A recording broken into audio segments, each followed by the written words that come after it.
Hey, what's going on? This is the Saturday Down South podcast. I'm Connor O'Gara. Will, we've got ourselves a national championship. How about that? The Marcus Freeman Bowl, I guess we're calling it. Ohio State outlasts Texas. Outlast, maybe not the right verb, whatever. Notre Dame fights back to be able to beat Penn State. Another year, another SEC-less national championship game.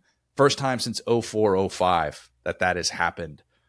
The SEC is dead. It's official. Yep. Danny Cannell told us with his totally accurate stats of the SEC being 1-4 in its last 5 playoff games. Not true, by the way. Did he get community noted for that? He should have. I don't think Elon's on that one. I think he's got bigger priorities, but he'll get around to it, I'm sure. Yeah, that'll be community noted like 2 weeks after the fact, after the anti-SEC crowd has already shared the very incorrect stat. Danny doesn't read his mentions, by the way. People need to know that. Genius. Yeah, probably a smart move to just throw that into the atmosphere, get all the engagement, not get community. It's kind of the perfect equation in this day and age of Twitter and X. But yes, we're going to recap the 2 semifinal games, the 2 awesome semifinal games that we got. How about that?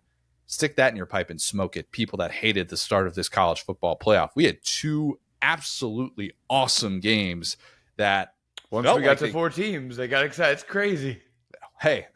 14 playoff crowd, stand up. Who would have thought? We should consider this format. Yeah, no, it was great. It was absolutely great. But yes, the fact that we are having a second consecutive year without an SEC team in the national championship has already prompted the takes that we talked about, a continuation of really last week when people already forecasted this when Texas was going up against Ohio State. I think even people that expected Texas to lose to Ohio State did not expect it to be as good of a game as it was. So, Will, let's start right there. There.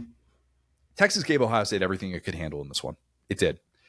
As great as the Ewers to Golden 4th and 13 play was against Arizona State, that's how crushing the Jack Sawyer scoop and score was.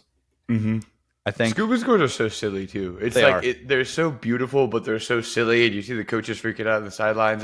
Just an all-time moment. It really is. And I don't know if there's anything else that compares to the emotion of it from both sides, really, because it takes the exact right bounce of a misshapen ball for it to happen. And we'll get to the ramifications of how that ball very much bounced Ohio State's way in that spot. But the Arizona State play is going to forever live in Texas lore, and the latter is going to live in Texas infamy. Pretty crazy that it was roommate on roommate crime that happened. And I know that they told us roughly 20 times in the broadcast, but I did actually think that was pretty storybook for Jack Sawyer, Ohio State, flag defender Jack Sawyer, some are calling him. Yep. He did it. He defended the flag. He did. And in the best possible way that he could have in that moment. Not quite storybook for Texas. Up until the Sawyer scoop and score, I thought Texas did some very Texas things to be able to make that a 4-quarter fight. The most stunning thing that happened in that game was not that play. It was the fact that we had 1 catch for 3 yards on 3 targets to Jeremiah Smith. The thing that we said, there's no way this is going to happen. Even if Jeremiah Smith is in the injury tent, even if his leg has fallen off, Will Howard is still going to find a way to target him because you can't lose without getting that guy the football. Wow. I mean, I'm blown away that happened and the game played out the way that it did, because it was a whale of a job by PK to be able to bracket that guy and make it so that Will Howard was not even looking his way. And Ohio State fans, as this is happening and as Texas is making this a 4-quarter game, they're losing their mind and they're going, why are we not force feeding this guy targets, bubble screens, pop passes? Get this guy reverse, get him in space, do anything you possibly can to be able to get this guy the football. And instead, they're throwing to their tight end, they're throwing to Carnell Tate, their number 3 receiver, who everybody always says he's as good of a number 1. He's basically like a number 1. He's not Jeremiah Smith, all right? Right. He's not. I will say, though, I mean, that depth that we always talk about with Ohio State was on full display, right? Yeah. You go up and down. I mean, even down to TreVeyon Henderson, where he, makes the mistake. And I know we'll get to that, but you see the way he starts moving in space, you go, dang, they got Judkins too, huh? Judkins. Kirk Herbstreit. Judkins. Not Junkins. And he had a comment pregame where he called Judkins a backup. And I was talking about this with Brad Crawford, where I think Herbstreit was saying something to the effect of, yeah, they had to turn to this backup. Quinshon Judkins was an All-American as a sophomore. What are we doing here? He's Also, been around, his name is Judkins. Is that Southern Miss?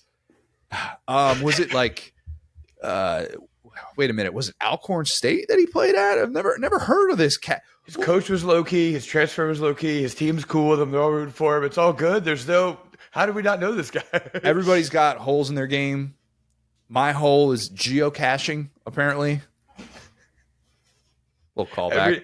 All fair, he said nailing some jelly to a tree, and that was like the most northern Yankeeism. I was laughing. I love the Connor like isms. That's great.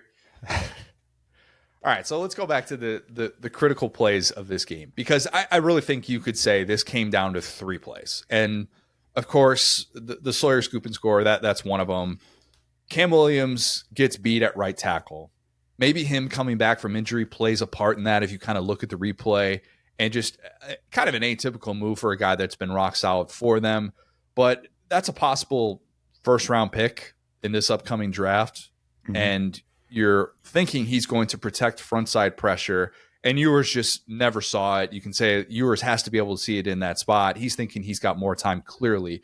The crazy thing is, and Sark talked about this post-game, if that's just a sack without a fumble, or even if it's a fumble recovery by Ohio State, and it's anything but the exact bounce that it takes for Jack Sawyer to be able to not have to break stride to take that 83 yards the other way, Texas still has a shot, because you're on the other side of the 2-minute warning. I think Texas still had 2 timeouts left, I think. So in theory, you could have been able to get a defensive stop, force a 3 and out, and then you're probably dealing with some sort of situation where there's a minute and a half or something, and you're on maybe like your own 40, and you've got a chance for a touchdown drive, and you still, in theory, have that one more chance. And the game wouldn't have necessarily ended on that play, even though that felt like everything. And obviously it turned into everything because you did the one thing that you just couldn't do in that spot outside of throwing a pick 6 as well. But the worst possible thing happened in that moment. And for what it's worth, even if Ewers gets rid of that football, if you look at the replay, he was targeting someone in double coverage, at least he's throwing it up for grabs. Maybe Texas has a guy who's going to go up and make a play. I don't think Golden was on that side of the field that he was throwing to. So you're one guy that you feel like could probably maybe do that. It wasn't like he had some guy streaking open in those tight spaces there. So take that for what it is. That play won't be as tough to stomach as the 2 other difference makers for Texas, in my opinion. Okay. And let's talk about the second down stretch play from the 1-yard line. That's the one that's going to be tough. That's forever. Okay. After Texas went with this heavy set formation on first down by bringing in multiple defensive linemen, I believe, and getting sturdy, the thick package. That's what this was. And you get 0 push on this straight ahead run up the middle with Jarrett Gibson, who had gotten the most 4th down carries of anyone for Texas this year. It kind of been their short yardage guy. They used him that way against Clemson as well. And they had no success on this play. And so you're thinking, you can't just do the same exact thing once again. And they decide to instead get Wisner moving to the outside with that veteran offensive line that has been decorated all year outside of when it plays the team in red and black. It's a slow developing play. Texas runs a lot of slow developing plays. And I think even the casual fan would assume you're going to have a low degree of success running that play against an Ohio State defensive line that just feasts and has been feasting throughout this entire playoff. And you could say Tui Maloau and Sawyer, these guys have been too quiet at different times during the regular season. During the playoff, they have not been quiet. They have been very, very loud. And in this game, they were still good. So you have that context of knowing that. And it's against the nation's best red zone defense. And when you call plays like that and we see how it ends up, look, you kind of just assume that Ohio State's going to make you look dumb. All right. Even if you had simulated that play, you're thinking that result is not going to be in Texas's favor. Okay. And we have the benefit of seeing that play out. But even then, the context, that's not what you would have hoped to see if you're if you're on the Texas side of that one. Is that fair, or is that a little bit too much revisionist history? I mean, I'd say it like this, right? That's a great way to phrase it, because I think that the roster that Ohio State paid for showed up in the playoff. And these guys are the swamp monsters. These guys are the 5 stars. I will say, if you look at the scheme of the Vince Young play where they won the Natty, it looks bad. You know what I'm saying? I think that in these moments, things just happen. And so I'm not going to say, okay, the play call is bad necessarily, because if we were viewing this in 8K and a guy, reads a gap differently, guy gets outside, and we're hearing, the voice in the background, oh my gosh, Texas is finally really back, So that's the thing. In a game like this, there are plenty. Look at the Henderson call. That was a touchdown in this game. You know what I'm saying? So I think when you have two teams that are so, to this point, very evenly matched, this is going to be a game that, you're going to be telling Clear about one day going, this was down to the wire. The final score doesn't indicate. You just never know. There are plenty of calls that should have gone right. You think you trust your guys kind of in these safe moments. Hey, you trust Quinn Ewers to not fumble like that too. Let's stick with this play. Let's stick with this play, though, because it's magnified that it's from the 1. And it's a pitch. I don't love the call, to be clear. I'm not saying it's a great call. I'm just saying, hindsight's 2020 when it comes to this stuff. Yeah, and it's not just that. If it's a pitch that you get stopped at the line of scrimmage, okay, that happens. Hat on hat football. You didn't end up on the right side. It took a loss of 7. Yeah. A loss of 7. That's essentially a sack in that moment. And in that moment, after the fact, I tried to put myself in the mindset of Sark with that play call, right? Like this is something that I do to a fault when someone, when someone shows up on my door. I'm the person that's more times than not actually going to hear them out. I actually closed the door in someone's face the other day. It was someone that came by for Spectrum, actually. It was like, all your neighbors. Yeah, I closed them out too. Yeah. All your neighbors. I know you once had Spectrum and you switched from us, but all your neighbors are coming back. I'm like, are they? And I was like, no, we're getting dinner right now. You could just go away. I'm not hearing your viewpoint, especially when I told you on the phone that I was switching. You made me stay on the phone for an hour. You said, who in the world is this company that you're switching to? We've never heard of them. And now you're telling me that, okay, so Connor is Steve Sarkisian, hyping himself up in the mirror. I'm calling him. I'll take that one. One. This mindset that Sark had, if I'm putting myself in his shoes, okay?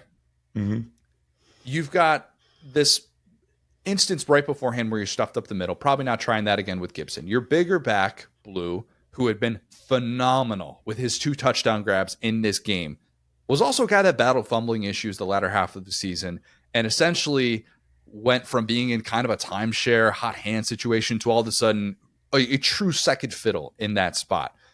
What about Arch? Why not put Arch in that spot? Arch got the 4th down conversion earlier. Oof. He also nearly fumbled that football, and he might have gotten concussed on that hit. Okay? Yeah, you don't want Arch out there. If you're Steve Sarkisian, that's not how you want to go down. And he had the fumble in the Clemson game, too, and then Sark gets accused of being too cute in that spot as well. So you're going to pass it from the 1?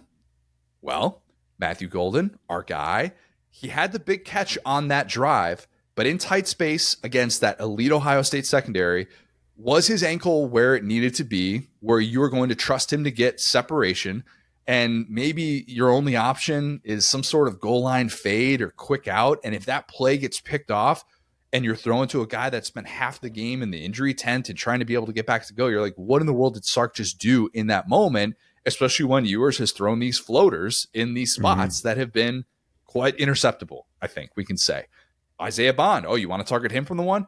He had a bad drop wherein they said probably 15 different times after the fact, why did he jump for that football? Isaiah Bond just hasn't been right since the injury that he suffered in the SEC championship. So you're not really trusting him in that spot either. And that's tough too. And just in case you forgot, this is a Texas offensive line that had all the experience in the world. So why not lean on them to go and get a yard and tie the game? Surely Wisner is smart enough and slippery enough to be able to find that one hole, have that patience, and knife his way past the plane to be able to get into the end zone, tie this game up, and put all the pressure in the world on Ohio State. That's, again, That's giving Sark the benefit of the doubt and working through all those different things, okay? Sark, after the fact, said it didn't work because it wasn't blocked properly. Well, I kind of hate that. Can't say that, actually. I kind of hate that. Mind. I'm back out. Yeah, I when I heard that, I was kind of back out too, because that felt like the Jimbo A&M at Bama 2022 thing, where he called the goal line fade for Evan Stewart, and he says if that play is executed, it's a touchdown. We win that game. Well, it's he's just 6'5". He's 5'10", and you dialed up a goal line fade for a true freshman in that spot, and it didn't work out. I don't feel sympathy for you as much as I love Evan Stewart and as good as he was down the stretch. So it wasn't my favorite thing to hear that after the fact. And I think with some truth serum, days or weeks from now, Sark admits he wants the second down stretch pitch back. Okay? I think so.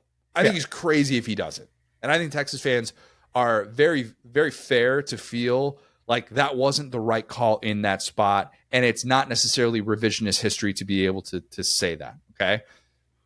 But when you're the offensive play caller, and you're the head coach in those big time spots, those guys are dwindling in this sport. They are.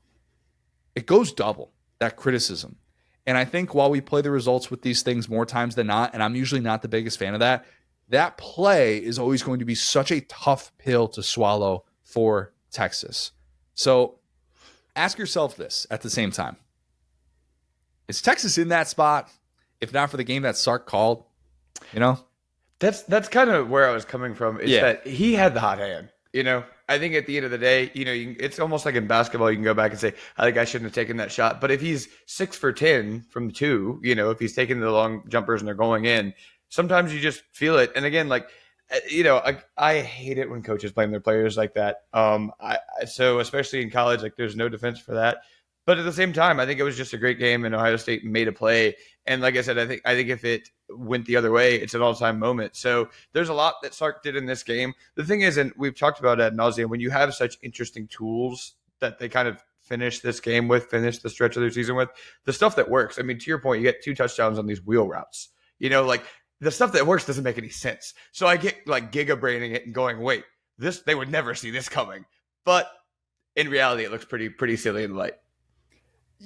Yeah, look, Texas is in that game because of the game that Sark called. If you had said going in, the guy who's been your best player during this playoff run that you've had, Matthew Golden, really over the course of the last 4 or 5 games that you've had, if you told a Texas fan he's going to be out for a good chunk of this game, Isaiah Bond is going to basically be on a different planet, and the ground game really isn't going to be there in the way that you would hope it's going to be there. Yep. And by the way, Quinn Ewers, your veteran quarterback, has happy feet basically for the entire first half of this game, and he's going into sacks, and nothing really feels like it's fluid. Nothing really feels like it's working on the offensive side of the ball. How are you in this game? You're in this game because of Sark. Okay, yeah. So that context is also worth remembering for everybody that's just going to dog on him and say he blew that game. It's his fault. I will say that it's fair to criticize that call, but still to then look at the rest of the game plan and go, oh well, he failed us. He came up short.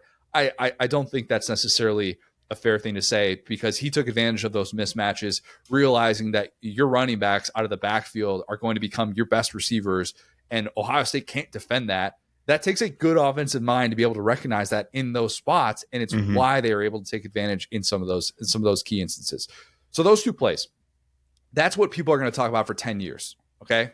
And when there are always going to be those moments in which you remember what didn't work and why in those clutch moments this went the wrong way. And ask a USC fan and they'll still tell you about Vince Young getting the edge and breaking contain and all these regrets that they have 2 decades later. And that's always going to be what stands out.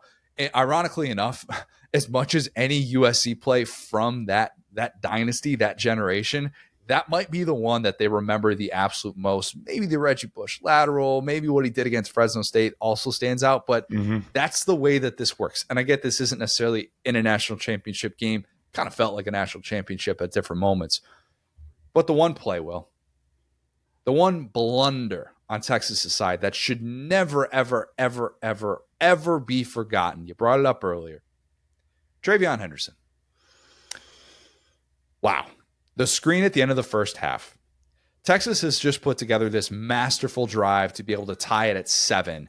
And you're thinking it's going to be tied going into half with Ohio State getting the ball to start the second half. And all of a sudden, oh my gosh, is this the Michigan game all over again for Ohio State? And even stranger, because remember, Henderson had that weird false start. No. It was a personal foul where he kind of was getting chippy with the guy. Hit the Texas player, in the face mask, in the face mask, because something you could never do. Not even that violent of a play, nothing too bad, but just right in front of the official. And of course, he gets the call because you just should never do that. Change the game in the first half. Completely changed the game. All of Ohio State's momentum away. Literally, they could not figure out anything. Like I was talking about, their second, third receivers are getting going, their tight ends, all this stuff. It was like they could do no wrong on offense. Texas was reeling, and then suddenly it was oh, you got this leader. And watching the communication between him and Day was so funny because Day just walks over to him. He's like, what the bleep was that? And he just goes, he's like, I know. He's like, I know. I know. Just happens.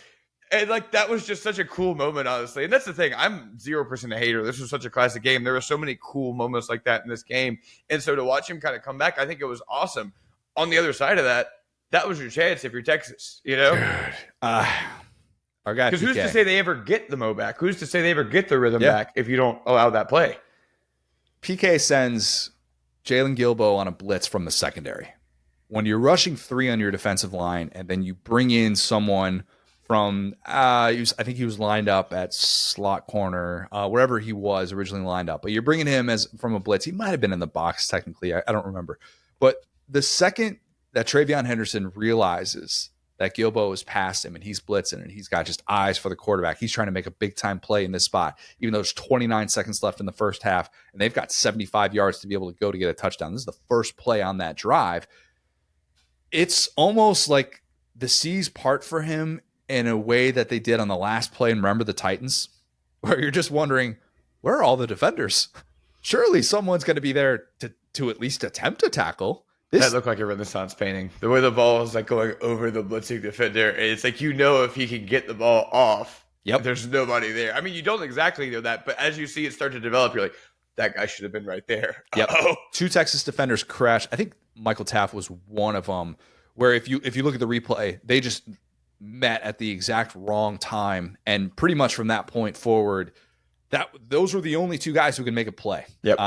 Anthony Hill Jr. was sort of taken out near the sideline, and it's how a team can overcome using Jeremiah Smith as a decoy for an entire football game. When you make a play like that, that is the one play that in a game like that you can't allow if you're Texas. You just cannot do it. And that's always going to hurt because you'll look up 3 years from now and see how many players on that Texas defense are established NFL guys, and you will wonder how in the world did that look so easy in that spot where it's not supposed to be so easy. And you're supposed to have at least some guys attempting this. It's one thing if, okay, you just decide we've got 4 verts on the outside, defensive back falls down. It's similar to what we saw near the end of that 2022 Peach Bowl where Arian Smith catches the Ohio State DB falling down. You can live with that in a way because that's one guy making a mistake in that spot. This was an entire Texas defense that had no answers to be able to stop the worst possible thing in that moment. And that is crushing, absolutely crushing. I don't want to say right then and there, that's when you know it's not going to be Texas's day because they obviously fought back to tie it up. But that was just the reminder of, man, Ohio State just always might have the answers in this one. This is a tough game to play what's the best case scenario if you send pressure like that? Because obviously you do have the play at the end of the game where, Quentin Ewers has the ball, it turns into an Ohio State touchdown.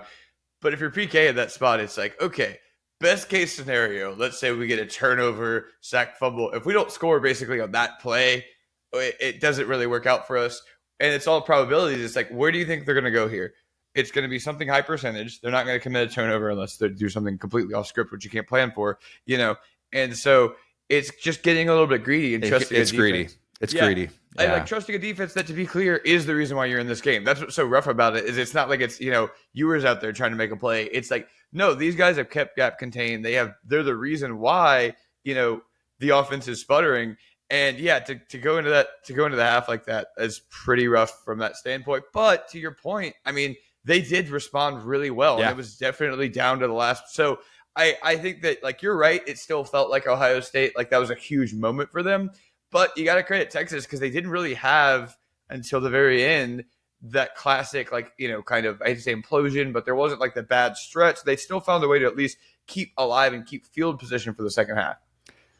Second consecutive year in which Texas's season basically ends in the semifinal with a failed red zone trip, after fighting back. Yeah. That was the way that it ended against Washington. That's the way that it ultimately ends in this one. And by the way, Gunnar Helm definitely got flagged 15 yards for signaling first down. That was maddening. But like you saw in the replay, he wasn't even, and it was maddening that they didn't mention this on the broadcast. Mm-hmm. Also, if you saw the replay and you saw, he pointed at the defensive back that he just shoved. I think it was Caleb Downs that he shoves down. Claire's got some thoughts on that. She disagreed with it as well. But game got soft, Paul. Thanks, Claire. Yeah, it was a soft call because, for starters, Gunnar Helm did that on every first down this year. If you actually watch Texas, and if you watch the replay of where he's pointing, he's not pointing at Caleb Downs. He's pointing to the rest of the field. And Gunnar Helm can't believe down it. He just got. It's a first down. It was a huge play in that game. A game in which Gunnar Helm, peanut butter in the back of your pantry, was actually kind of quiet. He was a little bit buried in the back of the pantry. And he has this huge play. And on that drive, you can't make that call. Now, Texas ultimately makes up for it. They get the DPIs to get them set up on the one. But I hated that call in that spot. There are other moments in this game in which officiating was not particularly good. But needed to bring that up because that drove me absolutely bonkers to see that. I was like, no, this guy does that on first down. It's the most casual, nonchalant thing. And if you actually look at the angle of his arm, it is not pointing at Caleb Downs. Anyway, beside the point. In the end, though, this semifinal bid comes up just short. It's no small feat to do what Sark did. Okay? Kirby. I do want to say really quick before, there is a specific play in here that just was underratedly wild. The Bolden fumble recovery where he fumbled it back into his hands. The kickoff return. Yes. That if he holds on to that football, it might be 6 for Texas. But he fumbles it and it bounces directly to him as a guy hits him. That was actually one of the craziest amounts of body control because that could have been the end of the game too. And we could be talking about that. How about Will Howard on the play? Who was it? Was it Broughton that got to him? It might have been Trey Moore. Where Will Howard gets sacked. It's deep in Ohio State's own territory.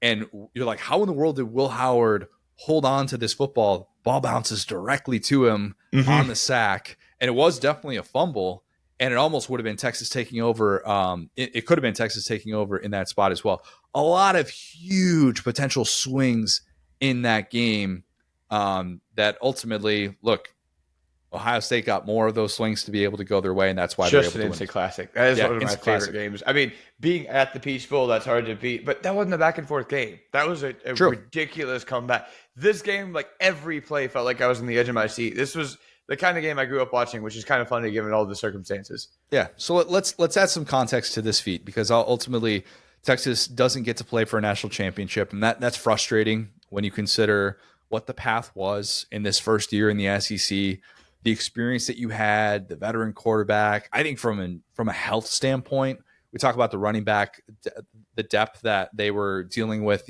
coming into the season, but you had offensive line continuity with a veteran group throughout the regular season. They're able to kind of get those guys back in the postseason. How healthy they were, that's a different story. But still, I think from a health standpoint, Texas was mostly on a good side of it as well.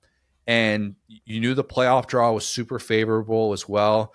So I think all that's worth remembering. I also think it's worth remembering that, and this is the point that I was getting to earlier, Kirby, Dabo, and Ryan Day, those are the only other active coaches who are at the same school where they earned consecutive semifinal berths. That's what Sark just did.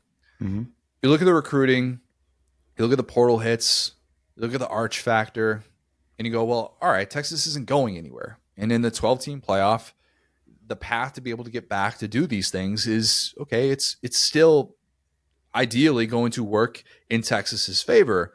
A lot of the way too early rankings for 2025, if you've looked at these, gosh, we're getting too early with some of this stuff. It's like, we let the portal window close before we come out with some of this stuff. I saw some of it coming out even before then. I'm like, guys, we got to pump the brakes a little bit. But we're going to have Texas at number 1 in a lot of these. And who knows? I haven't done my way too early rankings. We usually, the way that we do them on SDS, we try and have those come out right after the national championship the next day. And we'll discuss it on the Tuesday pod that we do. I usually do we'll come out with a top 10 that we'll break down. And I don't know, maybe I will end up having Texas at number 1, not just because of Arch, but Colin Simmons is my way too early best player in the SEC going into 2025. That dude is an animal off that defensive line for Texas. But I always bring this up, not to twist the knife, but just to remind people.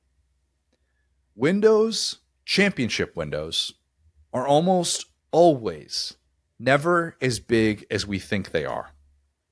And even when they are big, it's just hard to get everything working in the right direction. Look at a team like Penn State, who we're going to talk more about in a minute here. But James Franklin, for all the negative things I've said about him, he crushed his coordinator hires. Andy Kotelnicki and Tom Allen, those guys were awesome. 2 new coordinators, both of them just knocked it out of the park. You've got the best defensive prospect in all of college football, probably in Abdul Carter. And I guess that's counting Travis Hunter as kind of a hybrid, whatever. Abdul Carter's going to be a top 5 type. Yeah. Call Travis Hunter Brock Bowers. See how many people that upsets.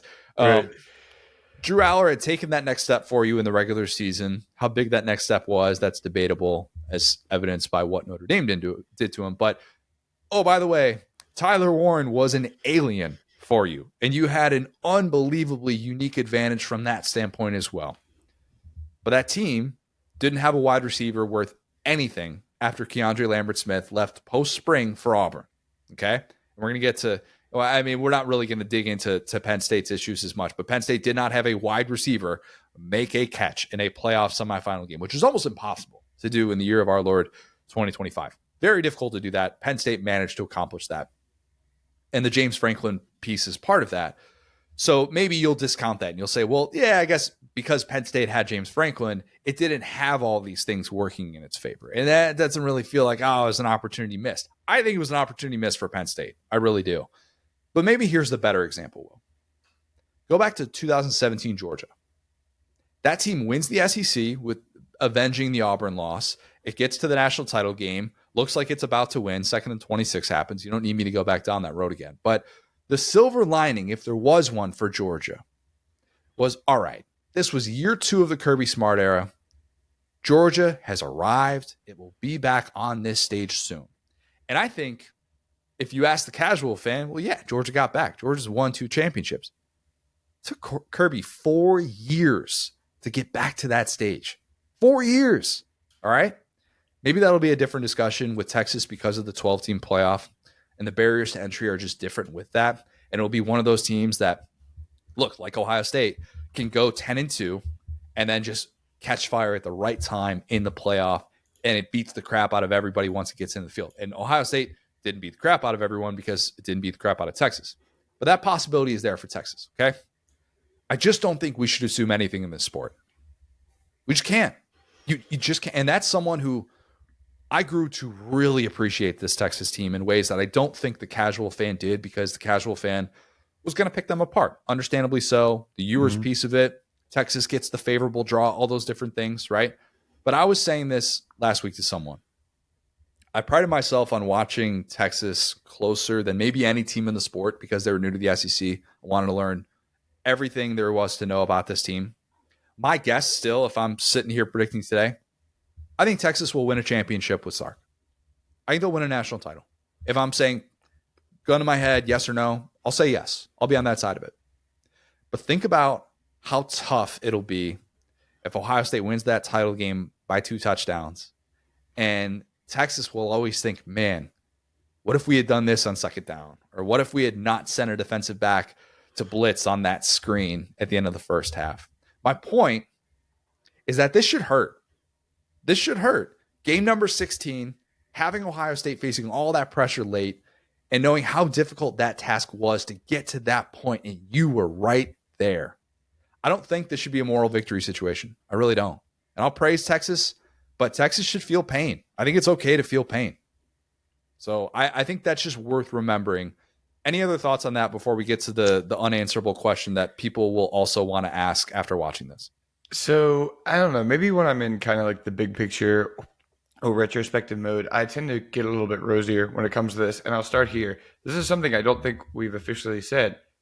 Is Texas back? We've said it. We've said it. Texas is back. We've said it. No. We said it. We said it Mm-hmm. going to the SEC championship. We said Texas is absolutely back. You need to do it year over year. And getting to consecutive semifinals is tough. That shows you're not a one-year wonder. TCU Mm-hmm. got to a national championship, but doing it in consecutive years shows that you're back. It doesn't guarantee sustained success, though. It means you have earned the right to have all that 8-month championship discussion in a Right. given year. That's what Well, being back is about. I'm saying it like this. If they lose the Georgia in the SEC championship and they lose the Arizona State game, America is right back all over them. And so where I'm going there is if you're a fan base in Texas it's just after the Bush administration where we're talking about real national success in 2009. And we all know how that season ended. We all watched it together. It's injury to your quarterback. You right? don't want to say the Obama administration? It's just after. You know what I'm Okay. saying? I think they were good for most of the Bush years. I don't want to take that away from them. It was a great time in Texas history, obviously. Usually we pinpoint the administrations. We don't No, say after right. certain administrations. Right. I'm just saying it was a cap. 2009 was a cap on that whole thing. It kind of felt like, it was the end of the Mac Brown thing too. It was kind of the closing out of the 2010s, basically. Yeah. It closed out with Texas. And we're talking about hiring Charlie Strong, winning 5 games in consecutive Closing out seasons. the 2000s. My bad. Sorry to interrupt you. You're right. Not closing out the 2000s. 2010s. Yeah. Introducing you to the 2010s. Yeah, to where you basically have almost 2 full decades of not irrelevance, because Texas is never irrelevant, loud struggling. And, you got your rival in Oklahoma that, they don't want a championship or anything, but they're obviously the class of the Big 12 this entire time. And that's heartbreak. Feeling hopeless, feeling like you have more money than God and you can't do anything with it. I think for, a team like Texas, and I think we'll see this to a degree with Georgia as well, the NIL does provide that floor, right? And so I'd say, a couple of check-ins here. If you said to start the year, Texas would end the year on one of these heartbreaking plays. I think that as heartbreaking as that is, knowing it was in a semifinal, a lot of fans would take that given where they've been, right? Sure. I think that at the start of the playoff, you had to beat Arizona State, right? But once people saw what Ohio State was, that context is worth it. Yes, yeah, I agree. I think to start this week, not getting smoked, and I hate to take a moral victory, but you almost lost to Arizona State. You almost lost to one gentleman named Scattaboo. And so when you look at the depth, you look at what Jeremiah Smith had done, you look at how they put Oregon on a poster for what felt like 2 hours. It didn't even feel like a full game. It was like the backups were in the first quarter. You look at what the number 1 team did, you look at what you just did, you kind of do the math in that famous transitive property we like to use sometimes in college football, and you go, Texas belonged here. And I think that if you're a Texas fan with all of this swirling, and it's not just unknown, it's constant hopium, constant promises. And of course, it's Steve Sarkisian, who has obviously bumped around, been everywhere, Washington, USC, Falcons, has all this, Saban has all this stuff kind of swirling around. Of course, it's him. It's not Tom Herman. It's not Charlie Strong. It's him, the guy that you really took the chance on and you said, you're going to lead us in the SEC. So if you had to nail one higher, this is the one that you had to nail, right? Because if this team sinks into the backwater, the SEC has real problems. But I can't bemoan the last team standing in this conference. I can't either. I think both things could be true at the same time. Yeah. Can they not?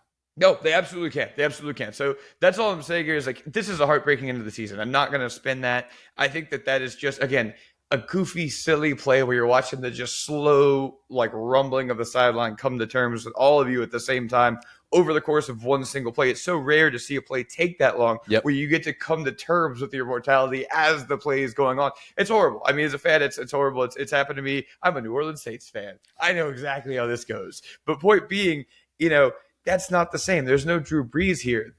You had these pieces we've talked about this all year. You didn't exactly get what you paid for with the roster. But I think that all things considered, the fact that this team didn't at any capacity fall flat on its face. Yeah, it did against Georgia, arguably twice, but that didn't ultimately matter because you ended up playing Ohio State, which you would have had to do anyway. So yeah, I'd give this a smooth 9 out of 10. I think once we saw this team post-Michigan game really get into the SEC, we kind of knew this wasn't exactly a championship team, but I think they represented themselves well. And again, we have this new era coming in with Arch Manning and the NIL receivers. I want to get to that. I want to get to that in a second here.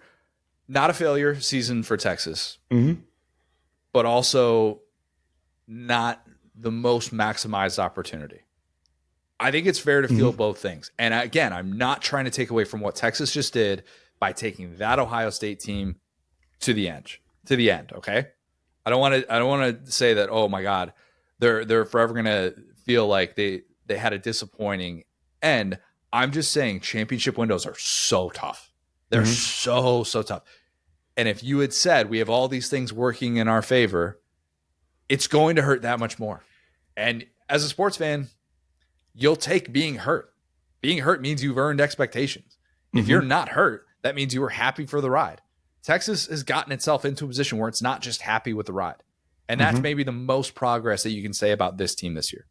Yes, absolutely. And really quick, I will say this could be, one of the less talented teams that Sark has in the SEC. And therefore, I think it could be a team similar to, what was it, like 2014 Bama with Blake Sims, where it's remembered like positively. Because it's like, oh wait, you guys actually kind of did raise the floor here. Like you didn't have all these first rounders, but so it's a chippy team. They got first rounders. They got first rounders. No, I'm talking about like the weapons. Like I'm talking about the offense. I'm talking about like when you imagine a Steve Sarkisian team. This was a fundamentally defensive team, and I don't know if we're gonna have another one of those at Texas. Yeah, fair. Yeah, if you're trying to pick up, again, when I saw Isaiah Bond in the first round of a mock, I feel like I'm being really, really critical of him on this show. I just like if you guys not see Matthew Golden because he's the better player. You might as well get the stack and get Milroe too. Yeah, we'll wait and see. We'll wait and see what it looks like for Ryan Wingo moving forward. Again, a guy who's got a lot of football ahead of him. Yep. But, I mean, Texas still is going to have a lot of these first-round guys, especially, I mean, potentially both your tackles are going to be first-round guys, defensive players, first-rounders galore there. But the unanswerable question, and the thing that I've already seen people throwing this out there like an absolute, if Arch is the guy, does Texas win it all? I still say no. This year? Yes. Oh, heavens no. Okay. I'm glad you said that. Because here's what we're going to do with this. We might see, and it's worth remembering in this game, he played on one play and nearly fumbled and, again, may have gotten concussed on that play. So let's not pretend like he was setting the world on fire with his moment. He did exactly what he was supposed to do on that fourth down conversion. Okay, but let's have some context. That's all I asked for this. Maybe by this point next year, he's going to be the unstoppable force. And we're all wondering, is there any defense in the playoff that can stop Arch Manning? That might be a question we're asking at this time next year. That'll also be a year from now. Ewers didn't handle that pressure probably as well as Arch could have, and that's been very well documented. Arch is more mobile. But he also made some big-time plays in that game that I think is just the perfect byproduct of experience. Early on, happy feet. Wasn't good. Worked through it. It's hard to be 1 for 8 on third down against maybe the best defense in college football, and then all of a sudden find those answers in those spots. That game-tying drive that they had, Texas was 4 for 4 on third down, including that magical flip that Ewers had to Wisner. That was total wizardry. You're going, how did he make that play in that spot? And that's going to get forgotten because the Sawyer scoop and score is going to be remembered. And he was limited, okay? Quinn Ewers definitely limited. You know who wasn't going to carve up Ohio State secondary?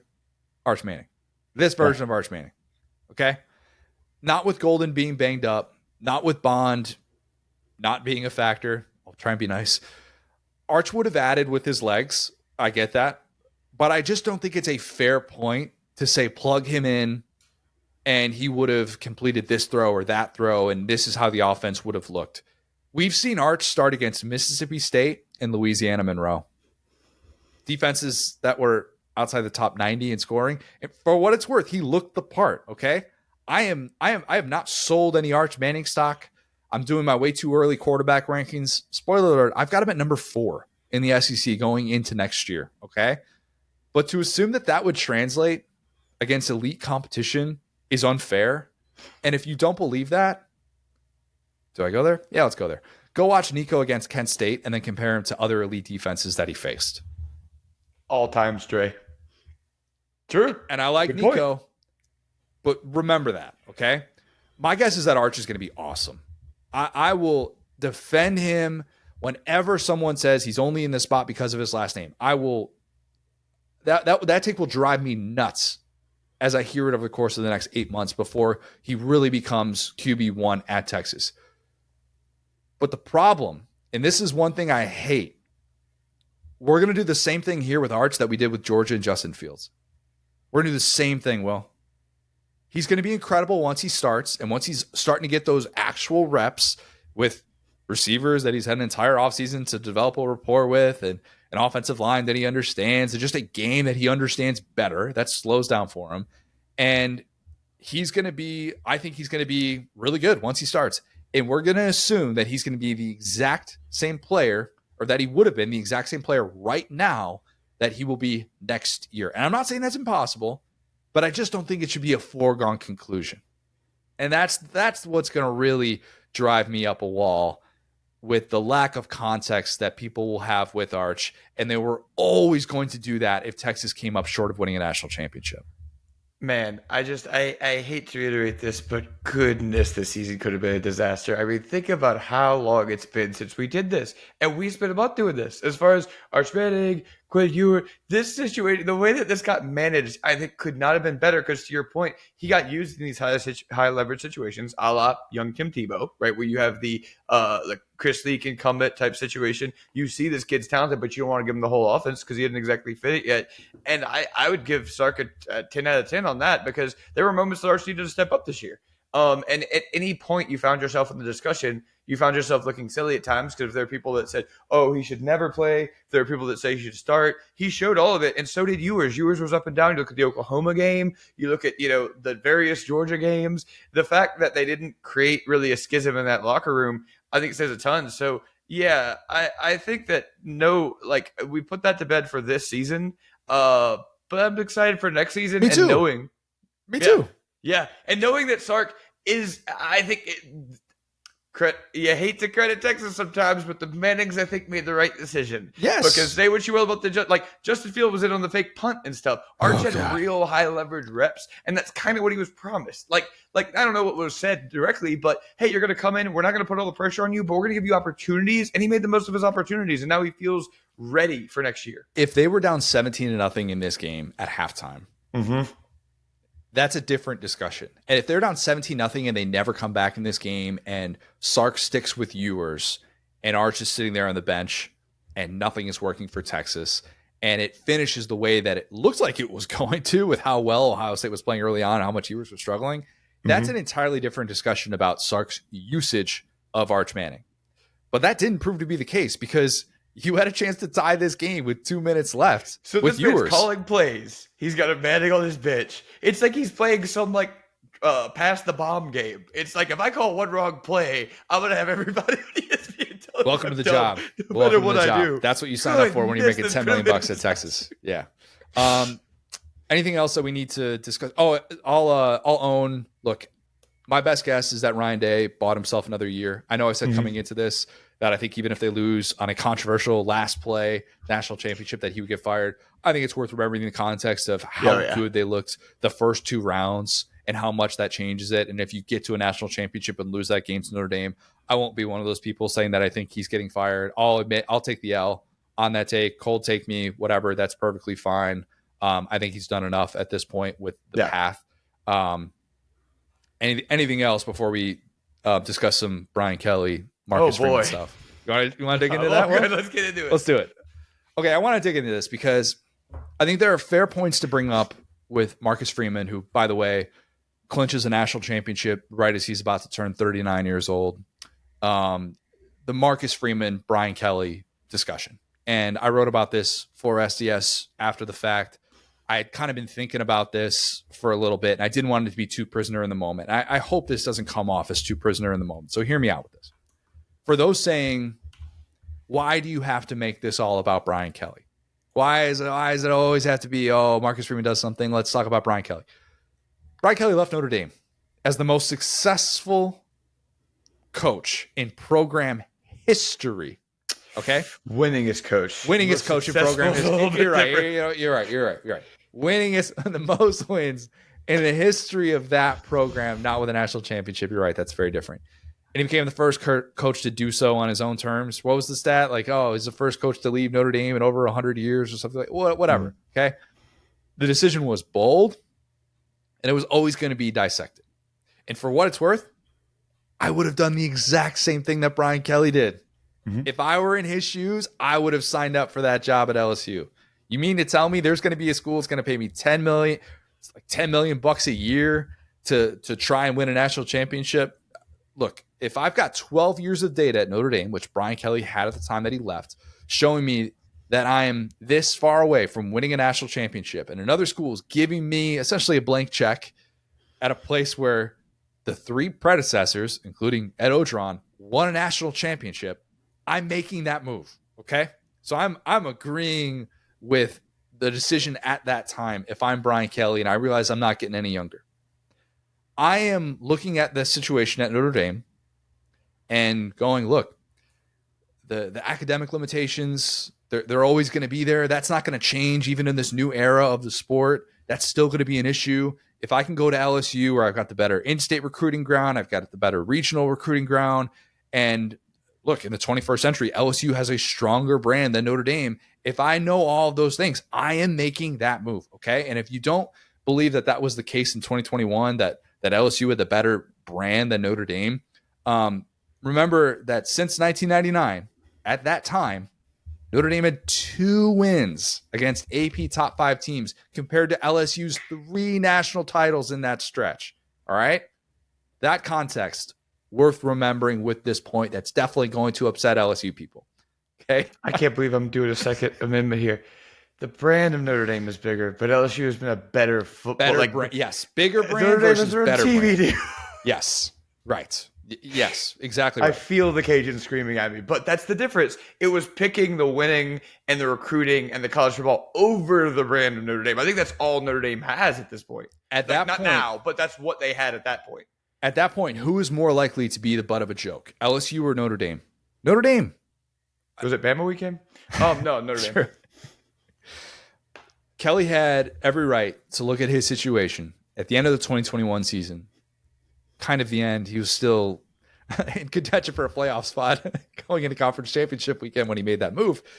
He had the right to look at that and go, I don't want to look back on my career and wonder what could have happened if I never took that opportunity. And if I felt like I was staying in a situation where I knew what my ceiling was. But here's the thing. Brian Kelly leaving Notre Dame happened because he believed the program had a specific ceiling. And I would argue it felt very justified. Marcus Freeman just won the breakup by proving Brian Kelly wrong. And I get it. Kelly coached. He did not play. He coached in a national championship game. If Freeman gets blown out on that stage, how is that going to be any Freeman different? Played a national championship game anyway. He played a national championship game too. If they get blown out on that stage and Ohio State, let's say Ohio State wins this game 35-7 or something like that, how is that going to be any different than Notre Dame losing to Bama at the end of the 2012 season? I'm glad I asked.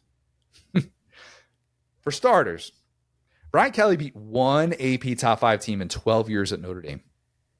Freeman has now beaten 3. He beat 2 in an 8-day stretch. Freeman had the ugly NIU loss. He then ripped off 13 consecutive wins, and he set a Notre Dame record with 9 consecutive wins by double digits. This season, he is 7-0 against AP top 25 teams. He is 14-4 against AP top 25 teams during his 3 years as the full-time head coach at Notre Dame. He's got as many AP top 25 wins as Kelly had in his final 7 seasons at Notre Dame. Brian Kelly, 2020, he was 23-23 against AP top 25 teams at Notre Dame, which is actually better than the average fan probably realizes. If you're going 500 in those games, you probably got a really successful program. That's actually more of a compliment than it is a diss. That's not so. Remember that, okay? But 14-4 against AP top 25 teams with now 3 wins against AP top 5 teams. That's how you change a narrative. That's how you stop becoming the butt of the joke. To be clear, Brian Kelly deserves so much credit for pulling Notre Dame out of the gutter that Charlie Weiss left it in. And nobody can ever take that away from him. Marcus Freeman inherited a much, much better situation at Notre Dame as a result of the legwork that Brian Kelly did for a decade plus in South Bend. Okay, let's not forget that, and I do not want to forget that. If Brian Kelly doesn't do that, Marcus Freeman takes over a rebuilding program, and he's not celebrating his 39th birthday by throwing oranges to celebrate a national championship berth. Okay, all of that context is relevant, but then this goes back to the original point. Kelly left Notre Dame, and none of this happens if Brian Kelly thinks he can win a national championship at Notre Dame, because there were too many things standing in his way of a title. And he had those doses of reality when he would face one of those elite teams. Kelly was 1-7 against AP top 5 teams. And his lone such win, we talk about this all the time, it was the 2020 game in which he wins double overtime against Clemson without Trevor Lawrence. And then once Trevor Lawrence comes back, because he had COVID during the first game, they win that game 34-10 in the rematch. So the only time a game against a player in Uyunglele that has aged a little bit like milk, because at that moment I think that was like his best game ever. I feel like he had hundreds of probably still. So it's like, dang, if that guy turned into a 5-star, I could be he still beat him. Showed his dad 45 times during that game, I think. We get it. He's there. He's definitely there. 5 of those 7 losses that Brian Kelly had against AP top 5 teams at Notre Dame, they were by at least 14 points. He was also 4-11 against AP top 10 teams at Notre Dame. And again, I bring up the AP top 5 stat a lot going back to 1999 because this wasn't just a Brian Kelly thing at Notre Dame. Okay. If he's like, you know what? Others have won here and others have done this in recent memory, but I just can't. That's a different discussion, but it's not. Bob Davie, Ty Willingham, Charlie Weiss, they're all part of that too. And look, when Kelly leaves South Bend for Baton Rouge, Notre Dame had not beaten an AP top 5 team at a neutral site in nearly 3 decades. Freeman beating Georgia and then beating Penn State to get to a title game changes that. Maybe NIL allowed that to change a little bit. He said infamously a little bit that Notre Dame's not going to major in the portal, but they'll minor in it. And they've got guys from the portal that are doing things all over the place. Obviously, Riley Leonard's huge. Even Mitch Jeter coming from South Carolina and making that big-time kick to be able to win that game. He's been much better since he's been healthy. But Freeman's biggest hurdle was combating the reason why Brian Kelly left. Okay? And I think if you're able to do that in a breakup, you win it. Now, again, if they get blown out in a national championship game, people are going to say, well, it's just the same thing. But the path is different. It'd be a different feel if Kelly was leading LSU to all these top 5 wins, getting them to title games. But honestly, I don't really even care about that as much. I'm not going to do the thing that Nicole Auerbach did where she's like, Brian Kelly still hasn't been in the playoff. This isn't even as much about that, okay? None of this happens if Brian Kelly thinks that Notre Dame has every bit of a chance to win a national championship as LSU. And that wasn't the case, okay? I still think Brian Kelly eventually wins the national title at LSU. So I want to go on record saying that. I said it 3 years ago when he made the move. I'll say the move now. If I'm saying again, just like we asked with Sark, national championship, yes or no? Will they win one? I'll say yes for Brian Kelly, knowing how hard that is. But for all the hits that Notre Dame took at that time, people like myself who said in the wake of that move, you know what? They can't win a national championship there. Notre Dame, with Marcus Freeman, has gone out and said, how do you like me now? Because the path that it took to get here, that is what has changed. And let's look at this from a non-Toby Keith breakup standpoint and pretend that this wasn't a situation where Notre Dame wrote Brian Kelly's number at the 50-yard line and call for a good time. Okay, let's pretend that that's not the case. Will, if you're in a solid relationship with someone, but you break up with them because you're like, I really wish you would make like a 6-figure salary, and I don't think you ever will. Then your ex goes out, makes a 6-figure salary within a few years, and you still haven't found that lifetime partner that makes that kind of money. Your ex won the breakup in that spot because of the specific reason that led to that. And I don't mean for all this to come off as anti-Kelly, who, by the way, only 0-1 against AP top 5 teams at LSU. Isn't that weird? Think about that.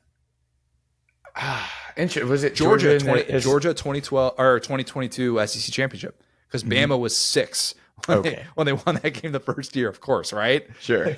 Extend it to top 6 teams and then see how that stat plays out. Yeah. But ironically enough, like I wouldn't think that would have been possible, that he would only be in those opportunities just once in his first 3 years at LSU. And when you inherit a roster that has 39 scholarship players in a bowl game, expectations are relatively low, even if the long-term expectations are relatively high. I want this to come off as way more pro Freeman at Notre Dame than anything else. I don't want this to come off as anti-Kelly, because I think Marcus Freeman, anyone, even LSU fans could agree, right person for that job.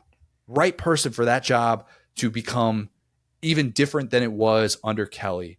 And I think they can become a yearly title contender even without elevating the talent level, because they're still working against those academic restrictions. They are. They only signed one 5-star recruit under Freeman, and it was Jalen Sneed, who actually had the pressure that forced that interception, the all-important interception of Valor at the end of that game. So kind of crazy to think about that too. Freeman nailed his coordinator hires. He's an elite defensive mind, and clearly guys want to play for him.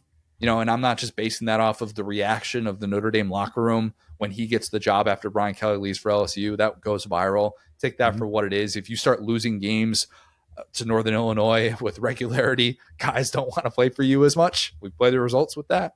But maybe he doesn't have the margin for error that Brian Kelly does at LSU. Okay, I'll admit that. He's got to hit on a lot of those other things and be right with this evaluation and this hire and that hire, in maybe ways that LSU can kind of get away with. But Freeman beating top 5 teams like Kelly couldn't, even as injuries mount for Notre Dame, is a testament to how good he is at this. So I just think that's the point I wanted to bring up with Marcus Freeman, and saying that's why I think he gets to win the breakup, because none of this happens if Brian Kelly still believes he has a chance to win a national championship at Notre Dame. So I'll say it like this. I don't think there has to be a winner. I mean, that's what's so interesting to me, is that even in this big moment, Marcus Freeman's talking about Brian Kelly. Why does it have to be this way? Did he mention him on the postgame podium? He didn't directly mention him, but he talked about like the talent and the path and all that. Like, it was a kind of a thinly veiled. And like, here's my thing: Notre Dame, are you happy with Marcus Freeman? Hell yeah. Hell yeah. I'm happy with Brian Kelly. Why does it have to be any of this? Because at the end of the day, to your point, if I feel like a homer when I say Brian Kelly took over 39 scholarship players, look what DeBoer did in year 1. Okay? Look what Brian Kelly did in year 1. He beat Alabama. He won the SEC West. This is a guy who wasn't even at a conference before. This was an LSU team that was so precariously about to go get kicked off the ledge and start just like, be lost for a decade, 2 decades in the NIL era. If you don't have your donors in a row, and all these, Texas and the Ohio States and all of them are coming in to take your recruits, and it was a time that LSU was wondering if they could even lock down the state of Louisiana. So in terms of the things that I expect out of Brian Kelly, he was ahead of schedule year 1. That's the expectations high. Year 2, he was about right there. I think year 3 is often a prove it year. Now, I said coming into this year, because Kelly was both ahead and behind schedule the first 2 years, his offense was ahead of schedule. His defense was behind schedule. It's kind of not exactly what you expected of a guy who wanted Marcus Freeman as his defensive coordinator at LSU. He's always had great defensive coordinators. We've seen them be great head coaches in the SEC. So point being, year 3 is always a big deal. This year is a step back for LSU. I get that. In year 3 at Notre Dame, Brian Kelly also made an Natty, as you spoke to. Now, apparently all that's been vacated. I didn't even really know that, so I guess none of that really happened. Cool. And I forgot. Actually, Brian Kelly did not play in that game, guys. My bad. No. Anyway, so, I get it. The playoff format is different, but it's kind of apples and oranges in my mind, because how many Brian Kelly teams would have made this playoff? This Notre Dame team could have never made a BCS national title. So I think it's about having the man for the moment. Right. Can I ask you this, Will? Real quick. Sorry, I don't mean to derail you. Isn't there, as a fan, when someone leaves your program, a proud program, a bit of, and Oklahoma fans obviously dealing with this still with the Lincoln Riley stuff. When Nick Saban leaves for the NFL, Les Miles, is running things at LSU. He's building it up. He's building it up. And we know the progression of what Les Miles did. Did you feel like LSU won the breakup by what Les Miles was able to do? I'm saying those first 3-4 years, and when that is so important, right? You're right. And like I did in that moment, but what was the criticism at that time? Those were all Saban's players. That was what I heard at the time. True. Those are all Saban's players. Who's Joe Alt? So point being, like, I think that we could both celebrate here. Wait, what is Joe Alt? Joe Alt's in the NFL. Brian Kelly player. That's what I'm saying. That's the guy that Brian Kelly recruited. And so I think that we could just be happy for both guys. I think that at the end of the day, is Notre Dame accomplishing their goals? Absolutely. Like I said, there's not been a Freeman team that would have made a BCS championship the way that Kelly's did. Maybe there's not a Kelly team that could beat that many ranked teams in a row. Hard to say because we haven't seen it. I would have said that about Freeman, a guy that when you say, oh, if you have multiple losses to NIU, he has multiple losses to the MAC. That's the thing, is that it's all about the moment. I don't want to be a prisoner of the moment. Marshall's not a MAC school. You're so right. Marshall's not a MAC school. Let's you know what? Put You're some so respect. Right. I owe them an apology. I was not familiar with their game. but point being, I think this has just been like a nice, fun thing to watch both of these guys succeed. And like I said, I think they both. I would hope Marcus Freeman respects Brian Kelly. I don't really care about that, but I think Brian Kelly respects him. And so, I'll say this. I remember that 2012 season, okay? I remember the Manti Te'o fiasco. I remember being against Brian Kelly and rooting against him and thinking, how do they keep doing this? And so if we had taken a freeze frame before that championship against Alabama, we say, oh my gosh, how did Brian Kelly assemble all this talent in Notre Dame? How did Brian Kelly manage all this stuff with Manti Te'o? Tommy Rees, this guy stinks. No, just kidding. It was every goal. So at that point, I'm just giving him brief. But point being, like, we would have said, oh my gosh, it's year 3. This guy is on the path. He's going to bring Notre Dame to greatness. And so if, I think we got to wait till after the Natty, to be honest, because if they win a Natty, oh my gosh. I mean, that is a completely new thing. If they get smoked by Ohio State, they're kind of, I think, where they've always been, which is that Notre Dame has been a top 3 or 4 brand in college football. But you don't think beating top 5 teams matters, though? Like, the path, and that's the thing, is we criticize the path of that 2012 Notre Dame team. If Brian Kelly left Notre Dame to win a national title, that's what it's about. We're talking about winning a national title. Yeah. If you don't win a national title, you didn't win it. He got 1 game away from winning a national title. That's what he did at Notre Dame. If Marcus Freeman wins that game, he's better than Brian Kelly. If he doesn't, he's exactly where he was. I'm not even saying Marcus Freeman's better than Brian Kelly. Oh, I know. And I want that. Yeah. I want that to be the goal. We're talking about national titles, but we're giving out points for semifinals. That's where you start to lose me, because it's like he left to go win a Natty. If they show up against Ohio State and they get beat by 50 and it feels like it was never a game like it was against Alabama, well, then I'm sure the conversation about Marcus Freeman will be, well, I guess you can't win Notre Dame. Maybe Brian Kelly was right. So that's the point.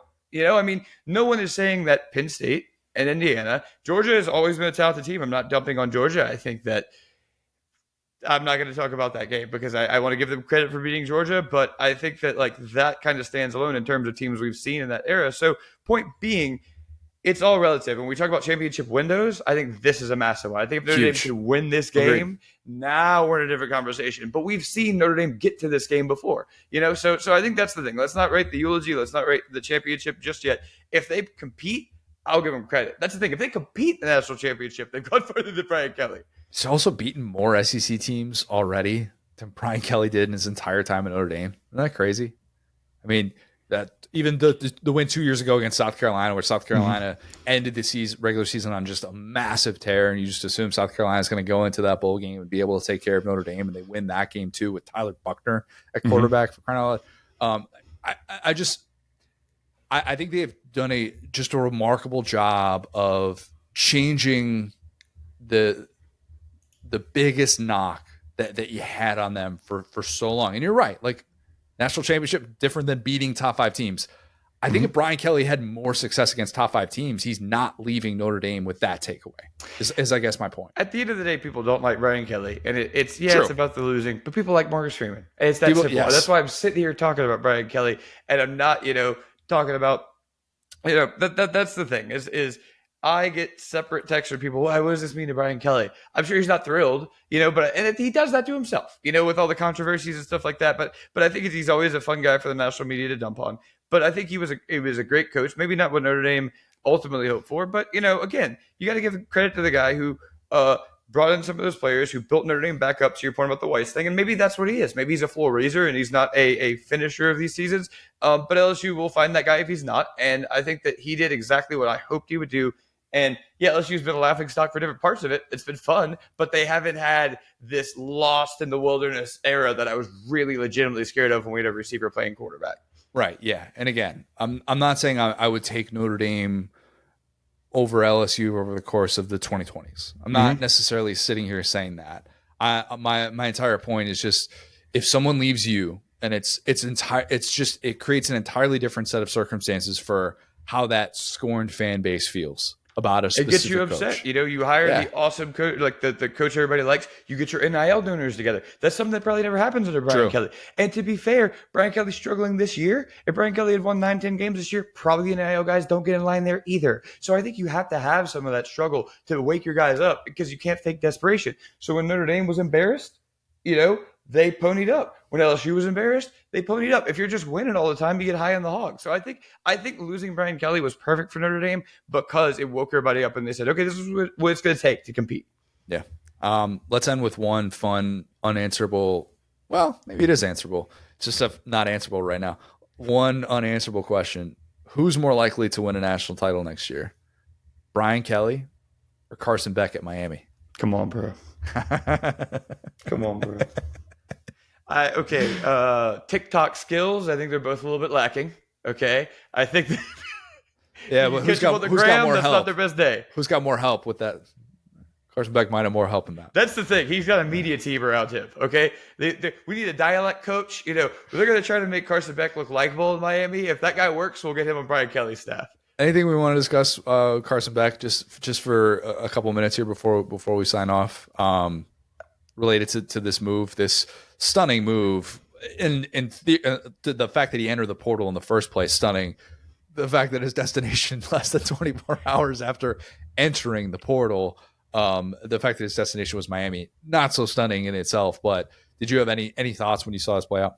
I've never felt more vindicated for just unmitigated gas bagging than I did on this one, because I was sitting here and I felt you did dog him after the Bama game, and he was defended a lot. Yeah. Not even that. The way that he handled the finish to the season, where he immediately declared for the draft, and then he hit, and I was like, I just think people don't like this guy, and I started doing the gas bag thing. I was like, he's got this girlfriend, he's got the Lamborghini. None of that made any sense. Now I'm watching him do a TikTok doing the U with a Cavender, and I'm like, maybe he is the guy that people like. Maybe I was right about that, because it seems like he's playing into the villain, but he doesn't exactly know how. I root for the kid because I've seen him play good football, but he's not helping himself out at all. I think that at Miami, you have such a target on your back, and that's kind of what he's running towards and not away from. And part of you wants to go, oh, that's a competitor thing, but you don't go to Miami to win. You go to Miami to have fun and hopefully do some winning along the way. So help yourself out with the draft. Yeah. What's up? And you go to help yourself out in the draft like Cam Moore did. Like just Cam Ward. Yeah, like only Cam Ward in our lives. You could make the case that others have done something kind of similar to that, with all the portal acquisitions that they had in the past year or two, really. But you see what I'm saying? He didn't go to Ohio State. He didn't go to Alabama. It was like, so that was my thing, is I saw kind of the way he announced that with the TikTok and everything, and I was like, I could see why. Yeah, okay, Bobo is, like we have talked about another team, the receivers. Yeah, they're dropping they're sponsored by Land O'Lakes, as my buddy said. But there is part of the Carson Beck where I think he needs to look in the mirror and say, this is what it is to be a leader. This is what it is to be a quarterback. So I think it's going to be fascinating, and it's really going to be double overtime, as I always say, because if he's betting on himself, How much would we pay for a Georgia-Miami matchup in the first round of the playoff next year? I would. Oh, my God. Remember I talked about Kirby Smart drafting Penn State? He would draft Miami if he had the option. He would go, hey, I want to see Carson. Yep.